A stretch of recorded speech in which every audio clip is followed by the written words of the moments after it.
Hello everyone, this is Ayushi and I am back with Psychology Lecture Series for Class 11.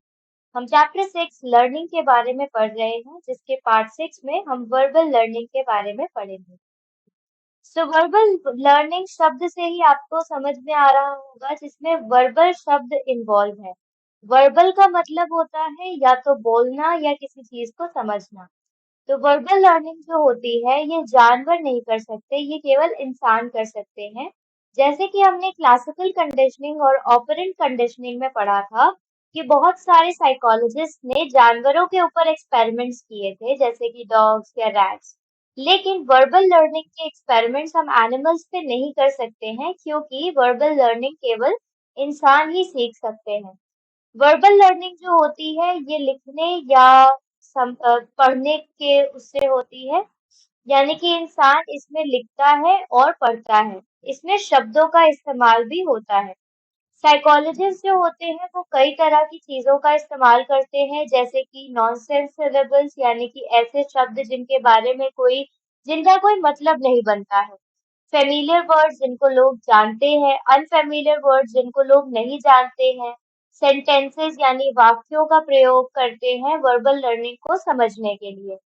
Verbal learning जो होती है ये ज्यादातर intentional होती है, यानी कि लोग अपनी मर्जी से जानबूझकर करते हैं। लेकिन कुछ शब्द और कुछ ऐसी चीजें होती हैं जो हम अनइंटेंशनली या एक्सीडेंटली समझ लेते हैं या उसको सीख लेते हैं।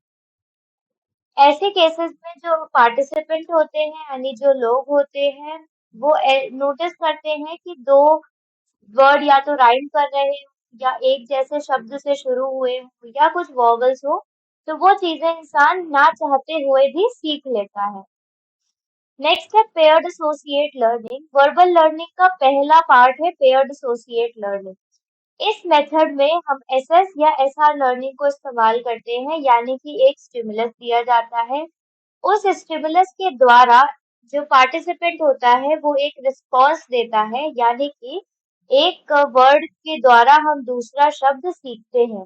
इसमें इसका इस्तेमाल होता है फॉरेन लैंग्वेज सीखने के लिए, यानी कि जब हम कोई बाहर की भाषा सीखते हैं जो हमारी भाषा से मेल खाती है तो हम पेयर्ड एसोसिएट लर्निंग का इस्तेमाल करते हैं।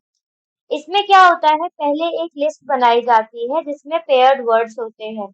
उन वर्ड के पहला जो शब्द होता है वो होता है स्टिमुलस टर्म, यानी कि वो शब्द होता है फॉरेन लैंग्वेज का।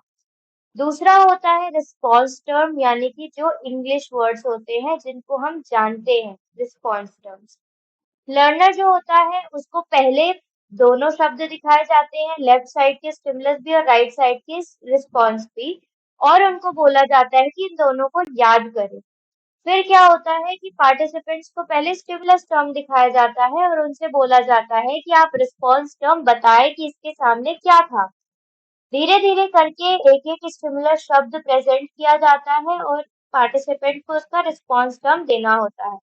अगर पार्टिसिपेंट याद करने में नाकामयाब होता है तो उसको रिस्पॉन्स टर्म दिखा दिया जाता है और इंसान तब सीख लेता है जब वो सारे स्टिमुलस टर्म के आगे के रिस्पॉन्स टर्म बताने में कामयाब हो जाता है। नेक्स्ट मेथड होता है सीरियल लर्निंग।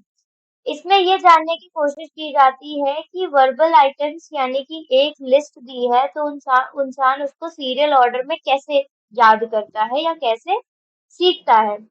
पहले लिस्ट दे दी जाती है जिसमें या तो नॉनसेंस सिलेबल्स होते हैं या फिर जानने वाले वर्ड्स होते हैं या ना जानने वाले वर्ड्स होते हैं।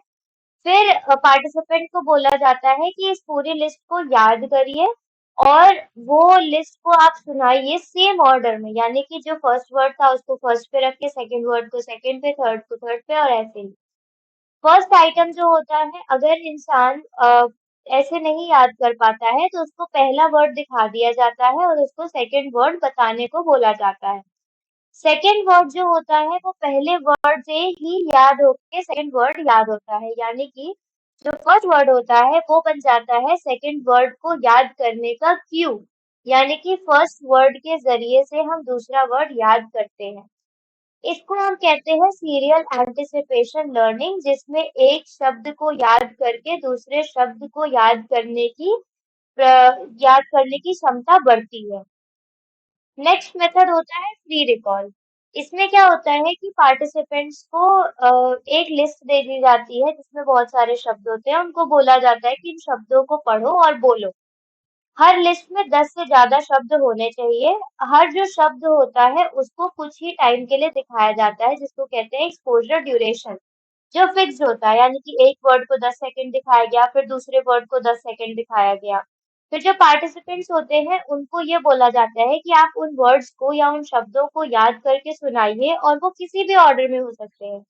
जरूरी नहीं है कि वो उसी ऑर्डर में हो जिस ऑर्डर में उनको दिखाए गए हों। वो किसी भी ऑर्डर में वो शब्द को याद करके बोल सकते हैं।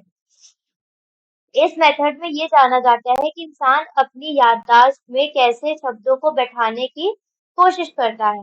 आइटम्स जो होते हैं जिनको जो लिस्ट के पहले होते हैं या लिस्ट के बाद होते हैं, उनको याद करना ज्यादा आसान होता है उन शब्दों के कंपैरिजन में जो बीच में होते हैं। यानी कि लोगों को पहले शब्द और आखिरी शब्द ज्यादा आसानी से याद रहते हैं। फिर आते हैं डिटर्मिनेंट्स ऑफ वर्बल लर्निंग पे। यानी ऐसी कौन सी चीजें हैं जो वर्बल लर्निंग को प्रभावित करती हैं। यानी कि ऐसी कौन सी चीजें हैं जो ये बताती हैं कि हम वर्बल लर्निंग को ज्यादा अच्छे से सीख सकते हैं या नहीं। पहला होता है फीचर ऑफ वर्बल मटेरियल। यानी कि कैसे शब्द आपके सामने रखे गए हैं वो प्रभावित करते हैं कि आप किस प्रकार से चीजों को सीखोगे। पहला होता है लेंथ ऑफ द लिस्ट। यानी कि जो लिस्ट है आपको दी गई है शब्दों की, वो कितनी बड़ी है। दूसरा है मीनिंगफुलनेस। यानी कि जो शब्द हैं वो आपको कितने मतलब के लग रहे हैं। आपको जितने टाइम के लिए दिखाया गया है, आप उन शब्दों को पहले से जानते हो या नहीं, वो शब्द कितने ज्यादा इस्तेमाल किए जाते हैं। ये चीजें आपको प्रभावित करती हैं कि आप कितना जल्दी चीजों को सीखोगे। दूसरा होता है लर्निंग टाइम। यानी कि आप कितना टाइम लेते हो चीजों को सीखने के लिए। जितनी लंबी लिस्ट होगी शब्दों की, उतना ज्यादा समय लगेगा। और अगर लिस्ट में एसोसिएशन कम है, यानी कि एक शब्द दूसरे शब्द से बिल्कुल मेल नहीं खाता है, तो भी आपको समय ज्यादा लगेगा सीखने में।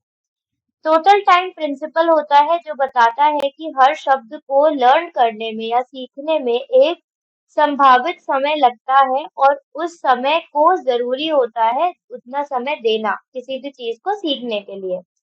जितना ज्यादा समय आप लोगे किसी चीज को याद करने के लिए, उतनी ज्यादा आपकी लर्निंग तेज होगी। यानी आप उतना अच्छे से चीजों को सीखोगे। थर्ड होता है रेस्ट्रिक्शन।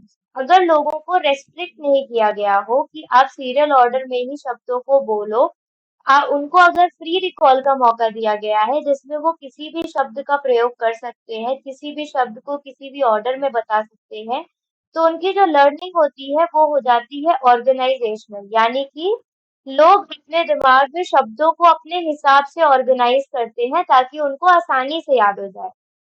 इस कॉन्सेप्ट को सबसे पहले बोस्कील नाम के साइकोलॉजिस्ट ने एक्सपेरिमेंटली बताया था, जिसमें उन्होंने 60 शब्दों की लिस्ट बताई थी।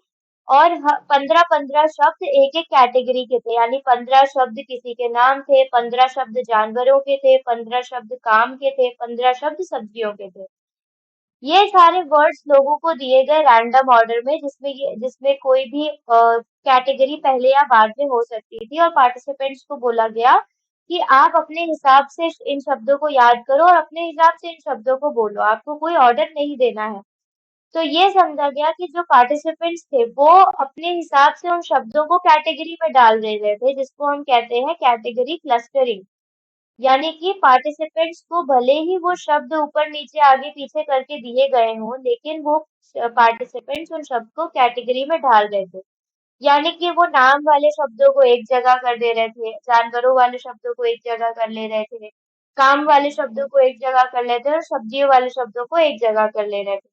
यानी कि वो अपने हिसाब से अपने दिमाग में कैटेगरी को ऑर्गेनाइज कर ले रहे थे ताकि वो इन कैटेगरीज को याद कर सके और उन्हें याद करने में आसानी हो।